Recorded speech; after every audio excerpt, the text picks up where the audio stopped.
What's up, ladies and gentlemen? It's Brendan and I'm BManX45, and today we're coming at you with another video. Hello, Star Wars fans! I'm sure most of you have seen Episode 5 of Ahsoka right now. This is not meant to be a review, more a speculation of potential avenues where things could go. I still will do a review on the second half of Ahsoka when it's over, but with the controversy that is surrounding Episode 5, I kind of wanted to discuss my own thoughts and feelings about how this series is going and where they might be taking things, because I think a lot of people are throwing some things around and kind of reminded me of a few things and brought a few things to light that just gave me a couple thoughts, and I wanted to share them with other people to see if they have had similar thoughts or if maybe this is a new thought by me or not. But hey, if you enjoy this type of content, be sure to smash that like button, comment down below. We love to hear your thoughts. Subscribe to the channel and hit the bell for notifications so you don't miss a single minute of the fun. We appreciate your support. So with the coming of Episode 5, this past week here on Tuesday, at the time of recording, it's been a couple days since that episode came out. I'm probably not going to be posting this video until this coming Tuesday, before the new episode airs. I kind of like to do that to kind of give some retrospective right before we get a new episode. So that's probably what I'm going to do there. The sequence of things that happened between Ahsoka and Anakin in Episode 5. A lot of people are talking about how it appeared to be in the world between worlds, but it wasn't because it was in her head and stuff like that. And it wasn't really the world between worlds. It was all just in her head. But like it could be very vague, because if it was all in her head, then it wasn't really Anakin and stuff like that. One thing I would like to point out is I do believe that this was definitely in her head, and it was brought about by a near-death situation. The Force works in such mysterious ways that the fact that this happened all in her head doesn't mean that it wasn't the real Anakin reaching out to her through the Force, to try and teach her something and to try and kind of jolt her back into herself and stuff like that. I definitely think that that's something we're focusing too much on. Does it have to be in her head, or does it have to be in the world between worlds? Well, I mean, I don't think it's the world between worlds. I think it's a mental manifestation of that in her subconscious, because that has a lot to do with who she is now. I mean, the world between worlds basically saved her life. So it is a giant part of who she is, no matter if she wants it or not. And it's always going to be something she's going to come back to. So I definitely think the mental manifestation about that is in her head. I don't think she was actually in the world between worlds. But that doesn't mean that this isn't the real Anakin. That doesn't mean that this Anakin is just the Anakin in her head. Like I said, the Force is so mysterious and so wide-reaching in the galaxy of Star Wars that we've seen Force dreams and Force visions and things like that. So in my mind, there's no reason that on that verge of death, in that water drowning, that she couldn't, the soul of Anakin Skywalker couldn't have reached out to her through the Force in some way and manifested himself into her subconscious to kind of help her come to grips with things that she was going through. If I just frankly feel like if we're kind of cutting that out, that possibility of that out, then we're cutting out the possibility of a lot of things we've already seen in Star Wars. And I'm not talking about Disney Star Wars, I'm talking about good Star Wars. So I definitely think that we have to be careful in our assumptions that it has to be one or the other. There can't be a third or even fourth or fifth logical conclusion. So that's what the first point I want to make is that I feel like this wasn't the world between worlds, but I don't feel like it was entirely a dream sequence either. I feel like Anakin was reaching out to his Padawan to help her, because this is very much is the redeemed Anakin trying to teach her a lesson. He's kind of going about it in an interesting way, but showing that kind of dark side of himself and making her kind of feel out things and maybe stick to her convictions and stuff like that. But I definitely think that this is him. And you kind of get that people were talking about, Ahsoka beat Anakin and stuff like that. I don't feel like that's the case at all. I feel like this was very much not about someone beating someone, rather more that it was about someone coming to grips with their own mortality and stuff like that, and just the things that they had been through. He wasn't trying to beat her. She wasn't trying to beat him. They were just trying to find some equal footing, some common ground. And I feel like that is another thing that is getting twisted in this, is that it's all about Ahsoka beating Anakin. I don't feel like Anakin was giving his best performance. I feel like the saber play was amazing. It was really good and really fun. But most of the time when I looked at it, I felt like Anakin's holding back. And stuff like that. So, I mean, I don't feel like it was a very good indication. We've already seen what happens in a fight between them, between her and Vader, and it didn't end well. So, I mean, I don't think that changes that, really. This is a Padawan and Master moment, and it's necessarily not about who can beat who, but who can teach the other one the lesson that they need to learn. So that's my second point on that.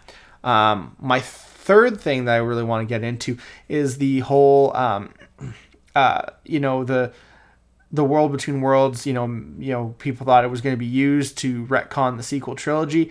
I thought, personally, in my mind, as someone who is less vocal about how they feel about the sequel trilogy, I enjoyed watching the movies in theaters. I did not enjoy the movies as a whole because I felt like I didn't get anything out of them. They didn't teach me anything. The story was empty and hollow, and it just didn't go anywhere for me. As someone who looks back on the sequel trilogies and feels like they were a mistake, maybe an entertaining mistake at that, but generally a mistake for such a large and storied franchise, definitely.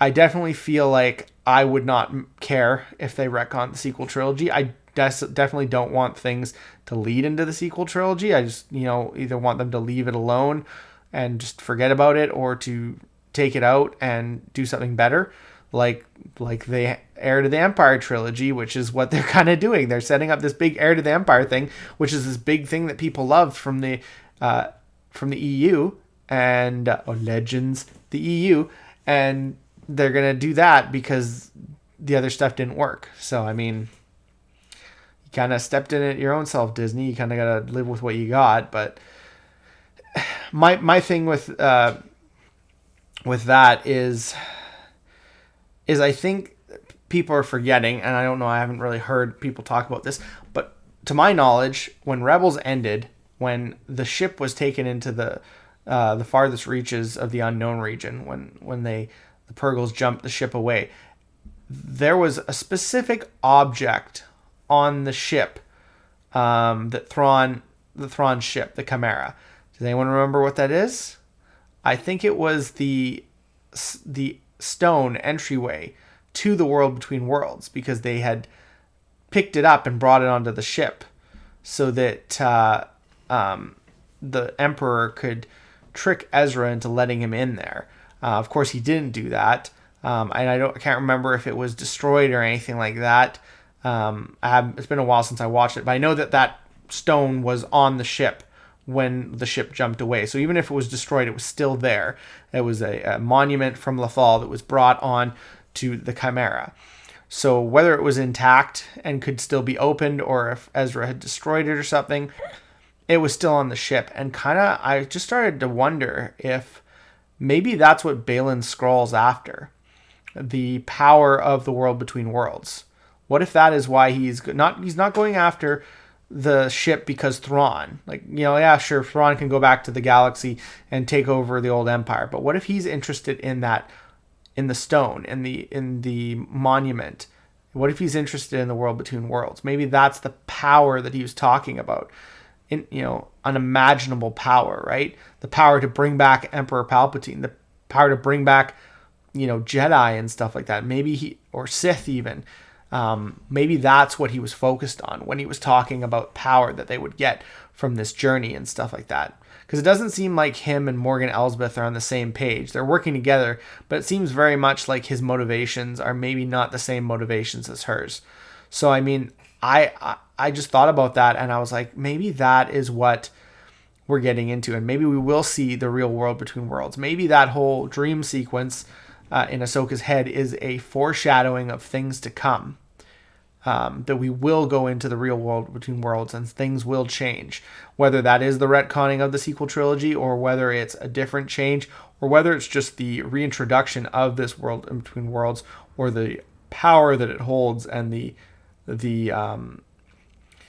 I would say like the temptation around it, for people, the ability to change, the past, the ability to control the future is a very powerful temptation. And maybe Ezra can fix it. Maybe like if it is broken, he can fix the entryway, or Ahsoka can. Maybe Ahsoka's contact with it can fix it, or something like that. You never know. Like I said, I can't remember where we left off with it. All I know is it was in his ship when they jumped. So that stone monument, whether it's broken or still available for people to get into the world between worlds, could be a major central point of going to this galaxy, and could be what we're leading to. And so we might get that actual world between worlds still to come in the episodes, and this could have just been a kind of a foreboding for it. So I definitely think there's a few things that I think people have missed or forgotten about.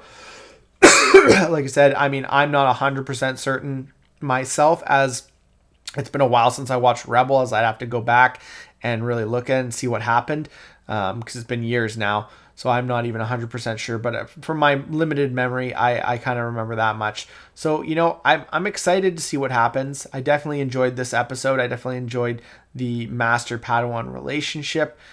Seeing Hayden back was amazing.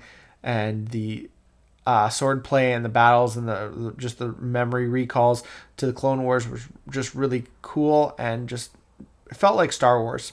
It really felt like Star Wars. And so I enjoyed this episode quite immensely. I think, I'm excited to see the rest of it. I'm excited to see what they do. But I hope that whatever it is, it honors George Lucas, and it honors the legacy of the Star Wars franchise, and as well as the people who have served, who have worked on Star Wars, who have given parts of their lives to this, and died in service to this. Because I think like there's a lot of people that are not with us now, and they put in a lot of time and passion and effort, and I feel like that's their legacy, and they deserve to be honored as well as the people that are still with us. So I really think that I hope that they do, that Dave Filoni does, right by all those people, and that we have a series that we can all get behind. We'll see what happens. But with those thoughts aside, what do you guys think? Do you think I'm on to anything? Do you think I'm completely out to lunch? Am I missing things? Am I not remembering things correctly? You let me know in the comments. I appreciate any corrections and stuff like that. But this is just the little thoughts I had. But it looks like that's all the time we have for this video. Thank you very much for tuning in, and we hope to see you in the next video. And as always, have a wonderful day. And that's all for now, folks.